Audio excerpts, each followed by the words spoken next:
sonliq qarindoshlar. Sharq Turkiston xabar agentligining xabarlar programmasini ko'rishinglarni qizg'in qarshi olamiz. Tunda tafsiliy mazmunlarni diqqatingizga sunamiz. Kishilik huquq guruhlari ayblagandan keyin Birlashgan Davlatlar Tashkiloti payshanba kuni Xitoyning Sharq Turkistondagi qilmishlari tufaylidan javobgarlikka tortadiganligini aytgan. Tadqiqotchi xabar torining 31-avgust kunidagi xabariga qaraganda, Birleşken Devletler Teşkilatı Kişilik Hukuk İşxanasının başlığı Birleşken Devletler Teşkilatı atalmış Şinjan'daki depsençilikке alaqadar doklad e'lon qilib 1 yil o'tgandan keyin tunji qatim Fransiya axborot agentligiga atalmış Şinjan'daki ahvol kishini andishiga soladi degan. Kişilik hukuk işxanasının bayonotchisi Ravina Shamsiyaning xatida dokladda bağlangan qonun va siyosatlarning ilmi kuchga ega ekanligini, 2022 yildagi bağlashida Xitoyning mas'uliyatini surishti qilishning zarurligini, ochiq va ikki taraflama pozitsiya tutishda ching turadiganligini aytgan. Birleşken Devletler Teşkilatı'nın bu inkosi kishilik huquq guruhlari xalqaro jamiyat Birleşken Devletler Teşkilatı'ni doklad e'lon qilgan yil ichida irqiy qirg'inchilikni to'xtatish uchun harakat qilmadi deb ayblagandan keyin o'tirg'i chiqqan. Xalqaro kechirim tashkilotining Xitoy ishlariga mas'ul rayon direktori yordamchisi Sara Birokis bayonotida xalqaro jamiyat adolat, haqiqat uchun va mazlumlar tortgan zulmning bedelini to'lashda etish kerak bo'lgan qadamdan o'zini qochirdi degan va kishilik huquq boshlig'i Volker Turkning Xitoyning vahshiy dafsanchiligining hisobini berishi kerakligini ta'kidlamaganligini aytgan. Kishilik huquq ishxonasining bayonotchisi Ravina Shamsiyani Volker Turkning dokladdagi tavsiyalarning amaliylashishi uchun hukumatlar bilan uzun muddat aloqalashishda ommaga bergan va'dasida turadiganligini, doklad e'lon qilingandan buyon kishilik huquq ishxonasining Xitoy bilan kishilik huquq masalasida izchil aloqalashib kelganligini aytgan. Saxta signal detali Xitoy bilan munosabati bor xakerlar tarafidan Google Play'ga o'rinlashtirilgan.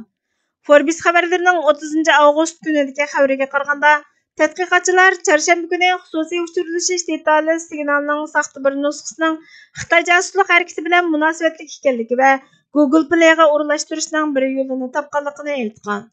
Tor bexatarlik shirkati ASAT'dagi tadqiqotchilar GRAF deb ism qo'ygan kompyuter qaroqchilari Samsungning Galaxy Store'ida bir nusxasini oshkorlagan.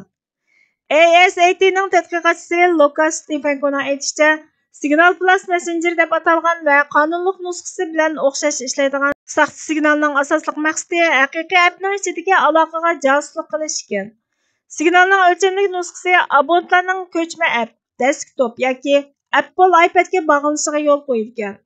Stefanko'ning Forbes'ga bergan bayonotida yomon g'arazlik Signal Plus Messenger'ning qo'lga tushirgan jihozni hujumchining signaliga orqa planda avtomatik bog'lab, barliq uchurlarni hujum qiluvchining hisobiga ag'dirdiganligini aytgan. Faoliyat ishlatuvchi hech nimaga diqqat qilmay yoki hech qanday uqtirishni olmagan ahvolda timtasliq ichida elib berildi ekan. Stefanko'ning so'ziga qaraganda, Signal Plus Messenger'da ko'rilgan o'xshash kod ilgari Uyg'urlarni nishonlagan ekan.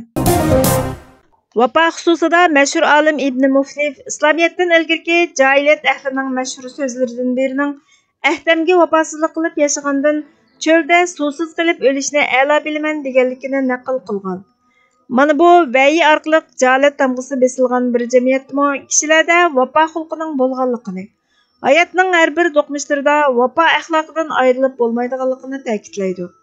Darvaqa vafodorlik shuuri amaliy turmushda rolini yo'qotsa, prinsipallıqı bo'lmasa, odamiylik axloqdan ajrasa, so'zlanadigan ammo ish amalda, harakat va tutumda soyasini topqili bo'lmaydigan darajada xaraktersizlashsa, buning jamiyatning yimirilishiga, jamiyat a'zolarini bir-biriga chetib turadigan muhim halqining uzilishiga elib bordi.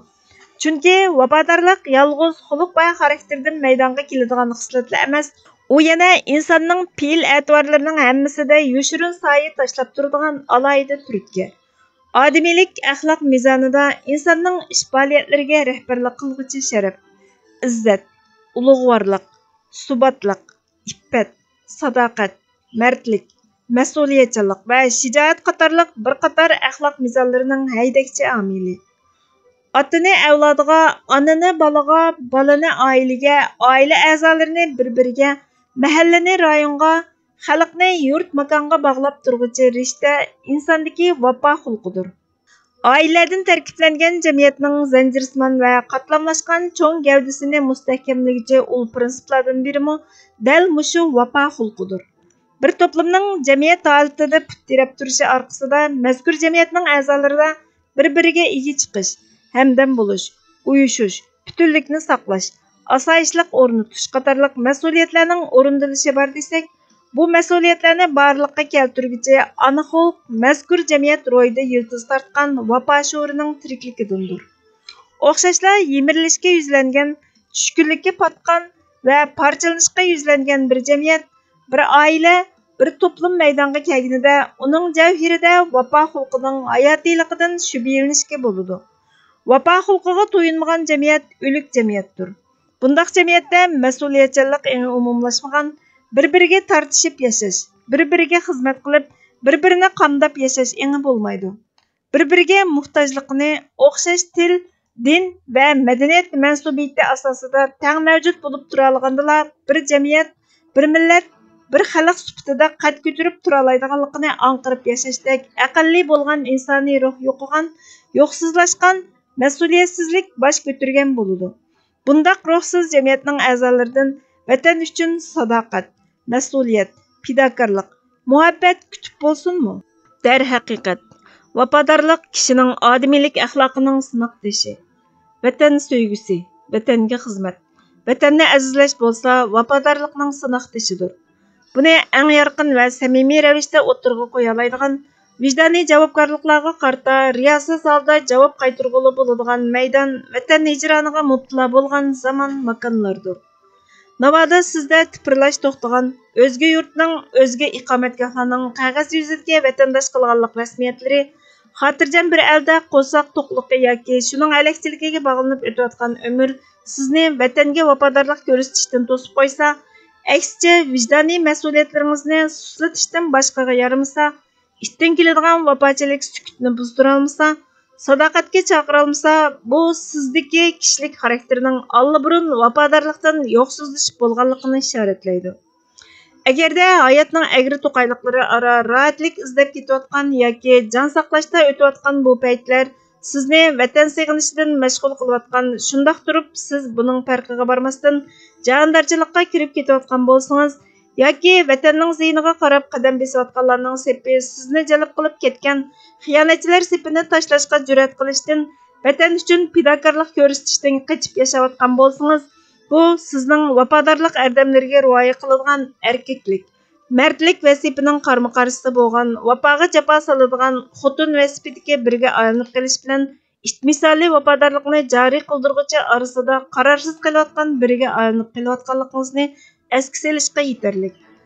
Vatandagi aslimalaringizning suslayotganligi, ana tuproqda o'tgan ashu unutilg'isiz kechmishlarning sizning pinhon daqiqalaringizda yurak daringizni chekmas bo'lib qolishi, nima uchun qaytolmas palanda qo'g'landiga, surgundagi aylanishga majbur qolganlikning vafo tuyg'ularingizni eng yuqori chekka ko'tara olmayotganligi, yurt makonlaringizga kelgunda bo'lib, zo'rg'a kelganlarchilik odam muomalasiga erisholmas bo'lib qolishingizning g'ururingizni bearom qilmasligi, өр iroda bilan kirib, yana өр iroda bilan qaytib chiqishdek aqlli haqning qo'lingizda bo'lmasligiga ichingizning pushmas bo'lib ketishi vafo tuyg'usining ro'yingizdan erig'dilayotganligining signallaridir. Bo'libmi rivoyatlardagi oyliq bosadigan musofirlarni soat va daqiqalarga sig'diradigan tilsimlar yeshilgan reallikqa aylanib bo'lgan bir zamonda turib, siz bilan vatan orasiga hangning paydo bo'lishining sirlari sizni qiziqtirmaydigan bo'lib qolishi, yar va qarindoshlarning siz uchun eslashga vaqt chiqarg'ili bo'lmaydigan kimarsilar bo'lib qolish qatorliqlar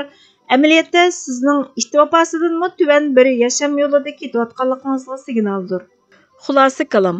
Vatanga mansublanmak vafodorlikdir. Vatanga xizmat vafodorlikdir.